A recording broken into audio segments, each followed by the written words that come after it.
About statics. आज हम अंकड़ा विज्ञान के बारे में पढ़ेंगे। वैसे तो आपने 9th क्लास में अंकड़ा विज्ञान के बारे में ऑलरेडी पढ़ चुके हो, लेकिन जब हमने 9th क्लास में अंकड़ा विज्ञान पढ़ा था तो वो एक अनग्रुप्ड डाटा सीरीज थी, ठीक है ना, अनग्रुप्ड में था। और 10th क्लास में जब हम ग्रुप्ड डाटा पढ़ेंगे, मीन्स के स्टैटिक्स पढ़ेंगे, then that will be in grouped data, ठीक है, वो ग्रुप्ड डाटा में होगा। सो फर्स्ट ऑफ ऑल आपको पता होना चाहिए कि ungrouped data and grouped data में डिफरेंस क्या है। Ungrouped data and grouped data में डिफरेंस क्या है कि अनग्रुप्ड डाटा जब आपको दिया होता है तो एज इट इज नंबर दिए होते हैं। जैसे कि अगर मान लीजिए कि आपके पास 10 स्टूडेंट्स हैं, 10 स्टूडेंट्स ने मार्क्स लिए, तो आपको 10 स्टूडेंट्स के मार्क्स एज इट इज दे दिए गए होंगे, जैसे कि 5, 6, 7, 3, 2, 1 ऐसे दे दिए होंगे, ठीक है। लेकिन जब आप ग्रुप्ड डाटा में आपको मार्क्स दिए हुए हैं, देन वो एक ग्रुप बनाया जाएगा। जैसे 1 to 5 मार्क्स कितने बच्चों के, 5 to 10 मार्क्स कितने बच्चों ने लिए, 10 to 15 मार्क्स कितने स्टूडेंट्स ने लिए, ठीक है। ये था ग्रुप्ड और अनग्रुप्ड डाटा में डिफरेंस। नाउ अभी आपको पता है, अभी हमने करना है कि मीन्स के mean, median and mod in grouped data, ठीक है। जब हम अनग्रुप्ड डाटा में मीन कर रहे थे, देन आप क्या कर रहे थे, उसमें सारी नंबर ऑफ टर्म्स को ऐड करके total divided by number of terms, ठीक है ना, सारी टर्म्स को ऐड करके आपने नंबर ऑफ टर्म्स के साथ डिवाइड कर दिया था। लेकिन अभी मीन के ग्रुप्ड डाटा में 3 मेथड्स हैं, और 3 मेथड्स में से आपको जो मेथड इजी लग रहा है वो आप अप्लाई कर सकते हो। वैसे तो तीनों मेथड्स बहुत ज़्यादा इजी हैं अगर आप ऐसे करोगे, ठीक है। सो आज हम करेंगे ग्रुप्ड डाटा में मीन कैसे फाइंड आउट करते हैं, ठीक है। ग्रुप्ड डाटा में मीन कैसे फाइंड आउट करते हैं, ये हमारा आज का टॉपिक है। So let's start our topic mean with grouped data. We are going to start exercise 14.1 of chapter 14 statics, ठीक है। अभी हम स्टैटिक्स की एक्सरसाइज 14.1 स्टार्ट करने जा रहे हैं। उसमें क्या है कि हमने मीन फाइंड आउट करना है 3 मेथड्स के साथ। हमारे पास 3 मेथड्स हैं मीन के। First is direct method,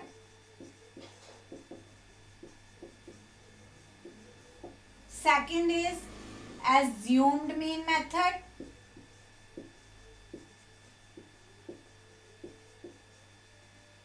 and third is step deviation method, ठीक है। 3 मेथड्स हैं हमारे, direct method, assumed mean method and step deviation method. अब इस बार के सिलेबस में कोविड-19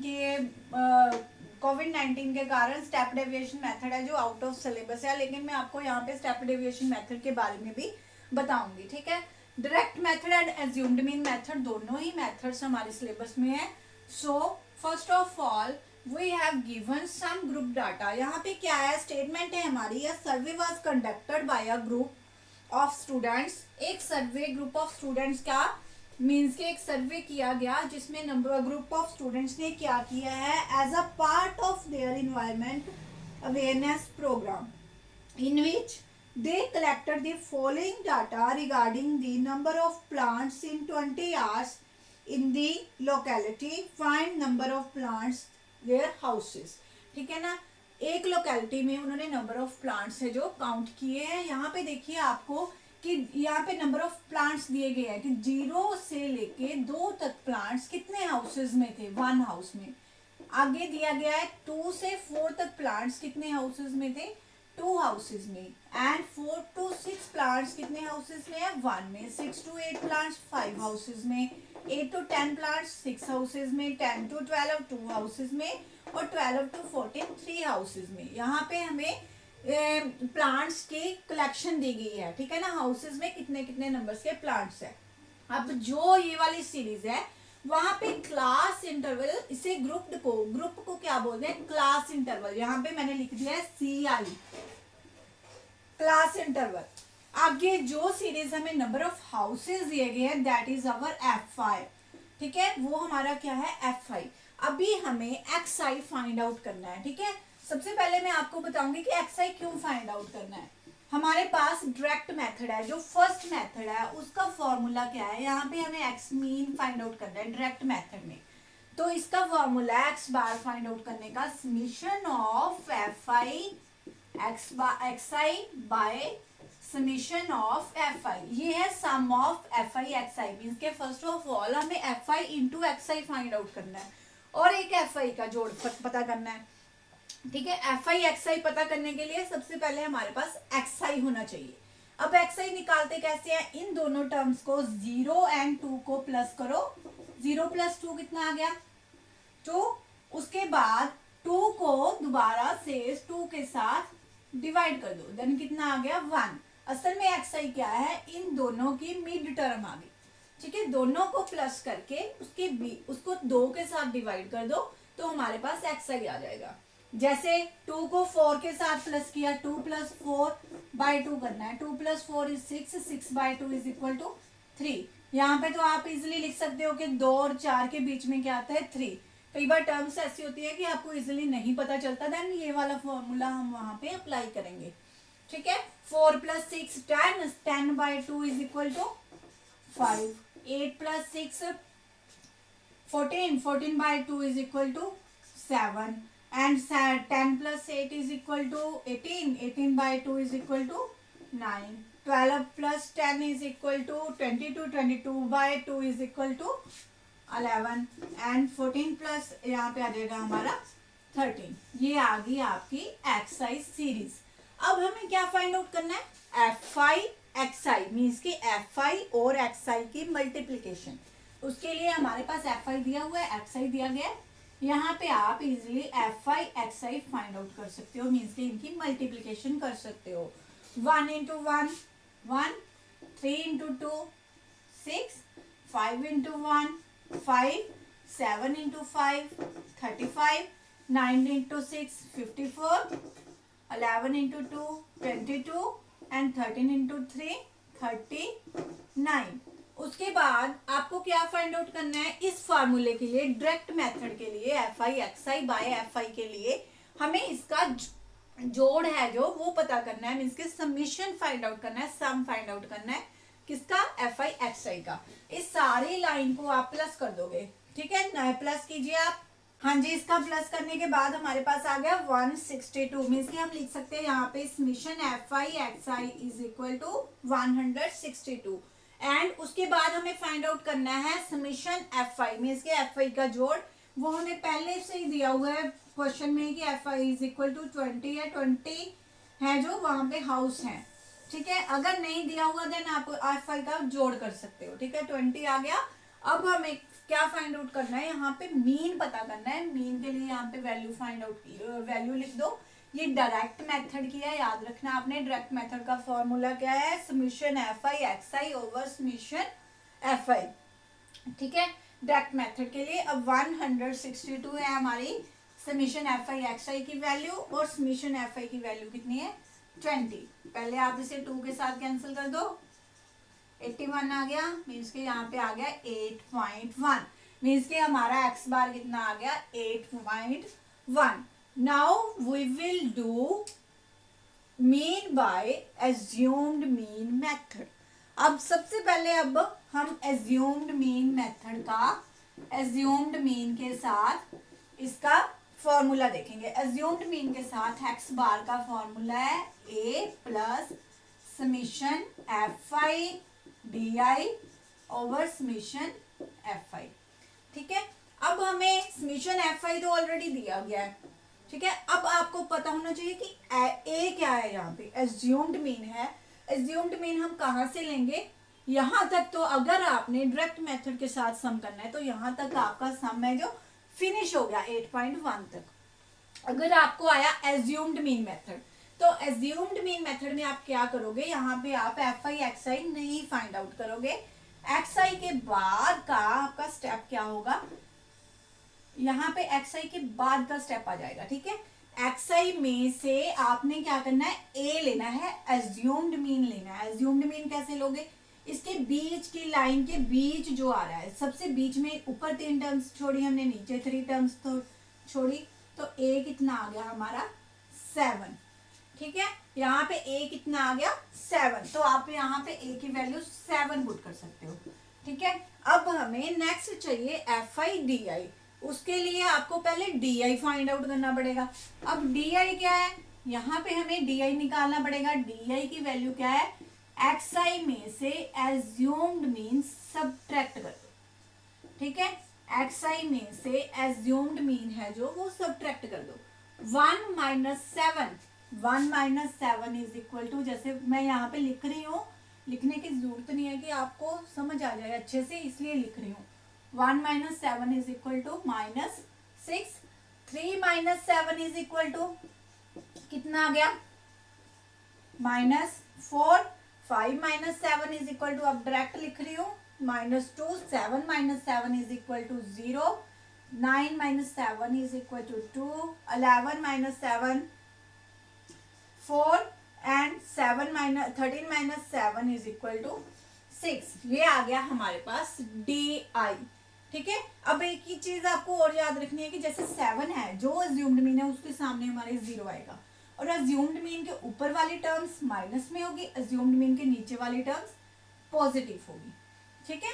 अब हमें पता करना है एफ आई डी आई। ये बात आपको माइंड में रखनी है कि हमने कभी भी डी आई का जोड़ नहीं करना, एफ आई और डी आई की मल्टीप्लीकेशन करनी है, ठीक है। यहां से आपका आ गया एफ आई डी आई, ठीक। अब एफ आई डी आई में देखो आप क्या करोगे, इन दोनों को मल्टीप्लाई कर दोगे।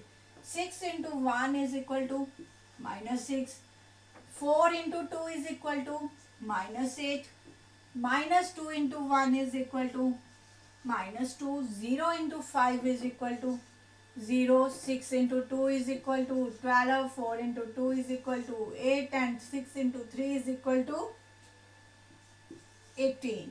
अब देखो बेटा, यहां से आगे आप क्या करोगे, जो टर्म्स माइनस की है उन्हें अलग प्लस कर लो, क्योंकि यहाँ पे हमें इसका समीशन चाहिए, सो हमें यहाँ पे प्लस करना पड़ेगा। लेकिन हमारी आधी टर्म्स माइनस की है, आधी टर्म्स प्लस की है, सो पहले आप क्या करोगे, माइनस वाली टर्म्स को ऐड कर दोगे, प्लस वाली टर्म्स को अलग ऐड कर दोगे। यहाँ पे कितना आ गया, 6 + 2 इज इक्वल टू 8, 8 8 16, ठीक है। ऊपर आ गया -16। अब नीचे देख लो, 12 + 8 is equal to 20, 20 + 18 is equal to 38, ठीक है। अब 38 में से हमें क्या करना है, 16 माइनस करना है। 38 में से 16 माइनस किया, कितना आ गया, 22। सो यहाँ पे एफ आई डी आई कितना आ गया हमारा, 22। अब देखो इसमें वैल्यूज पुट कर दो, समीशन एफ आई डी आई की वैल्यू कितनी आ गई, 22। समीशन एफ आई की वैल्यू कितनी थी, 20। यहाँ पे कैंसिल कर दो, 11/10 आ गया, मीन्स के 7 + 1.1 दैट इज अगेन 8.1। ये था हमारा एज्यूम्ड मीन मेथड, और ये था हमारा डायरेक्ट मेथड, ठीक है। यहां तक बेटा समझ आया आपको।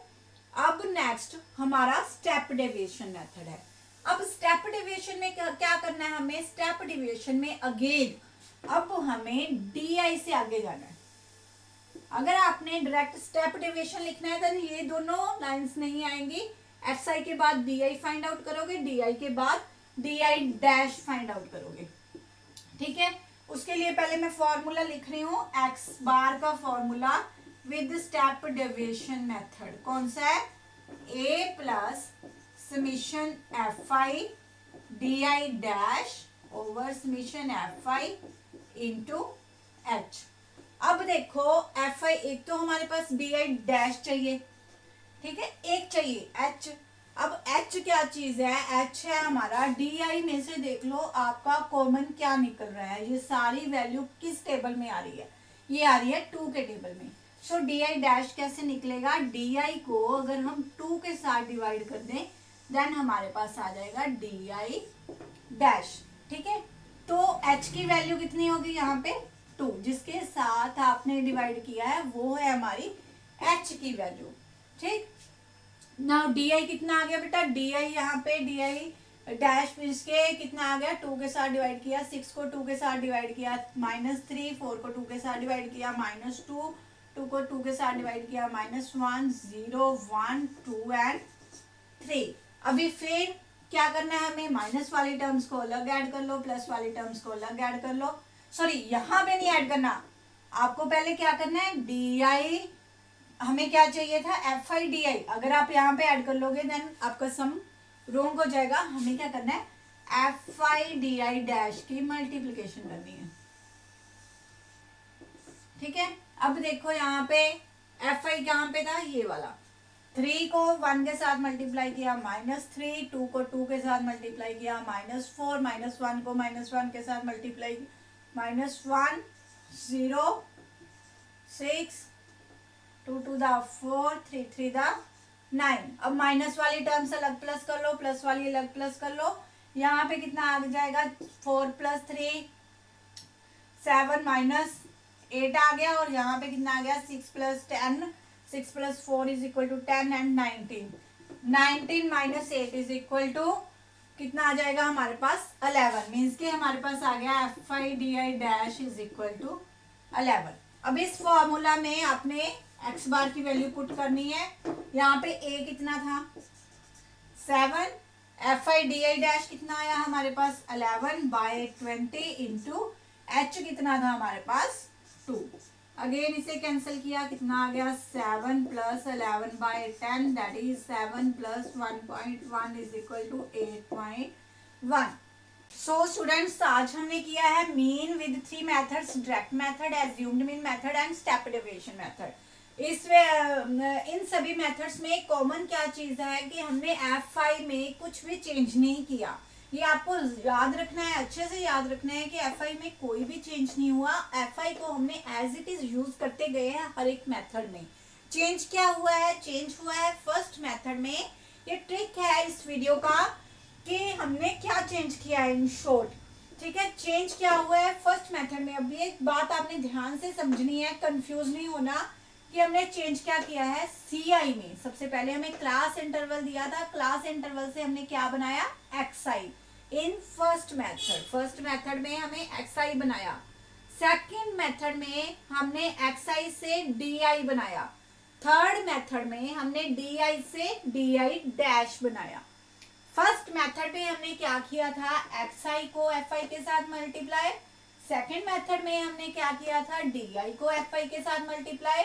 थर्ड मेथड में हमने क्या किया था, डी आई डैश को एफ आई के साथ मल्टीप्लाई, ठीक है। उसके बाद हमने फॉर्मूलाज में उसे पुट की थी वैल्यू, और फॉर्मूला में वैल्यू पुट करने के साथ हमारे पास सभी के आंसर हैं जो वो सेम आए थे। In short you can say that you can apply any of these method. आप तीनों में से कोई भी मेथड अप्लाई कर सकते हो। जो फर्स्ट मेथड है वो सिर्फ कैलकुलेशंस, ये सम तो बहुत छोटा था, ठीक है ना। इसमें कैलकुलेशंस हैं जो बहुत लॉन्ग हो जाती हैं, मीन्स के मल्टीप्लिकेशन बड़ी बड़ी होती है। जो सेकंड मेथड है उसमें थोड़ा सा छोटा हो जाता है, लेकिन जो थर्ड मेथड है उसमें कैलकुलेशंस बहुत छोटी छोटी होती हैं, तो इजीली है जो हम आंसर फाइंड आउट कर देते हैं, ठीक है। सो स्टूडेंट्स, आपको जो भी मेथड अच्छा लगता है, जो भी आप अप्लाई करना चाहते हो अकॉर्डिंग टू सम, वो कर सकते हो। अगर आपको मेथड अप्लाई करने के लिए नेम उन्होंने मेंशन नहीं किया, अगर नेम मेंशन किया है कि डायरेक्ट मेथड्स के साथ सॉल्व करो, एज्यूम के साथ सॉल्व करो, या स्टेप डेविएशन के साथ सॉल्व करो, तो आपने उसी मेथड के साथ करना है। अगर आपको नहीं दिया गया method then you can use any of method, ठीक है। आप कोई भी मेथड के साथ सम को सॉल्व कर सकते हैं। So that was our all topic. Thank you and have a nice day.